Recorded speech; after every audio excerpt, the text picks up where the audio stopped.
जय जगन्नाथ सांग माने जेहेतु आज हूँ महाप्रभुंकर बाहुड़ा जात्रा तो से घरे आज मु बनई मिठा खिचुड़ी जो प्रेसर कुकर रे प्रथमे घीओ दे गोटा मसला सब भाजी नहीं कि अदा को कोरिकी भाजी नहीं काजू किसमिश आउ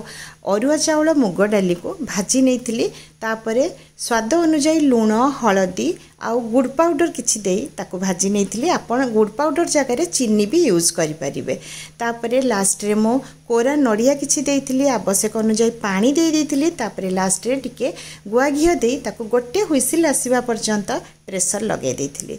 तापरे एठी खिचुड़ी हमर रेडी हो जाइथिला आउ खिचुड़ी सहित मो एठी सपुरी रो मिठा राग वाला गोटे खट्टा बनैथिली तो लंच रे आज मिठा खिचुड़ी सहित पोटल आलूर तरकारी सब परिवा पकेकी गोटे भजा सपुरी रो खट्टा आउ ता संगे पांपड़ तो जदि लंच थालीटी भल लगी तो प्लीज़ कमेंट बॉक्स रे जय जगन्नाथ लिखा को बिल्कुल भी भूलिबेनी जो मैंने फेसबुक आउ इंस्टा रे मते देखुचंती प्रथम थर पई प्लीज़ मो पेज को फॉलो करनेबे लाइक करिवे शेयर करिवे जदि वीडियो भल लागुथिबो।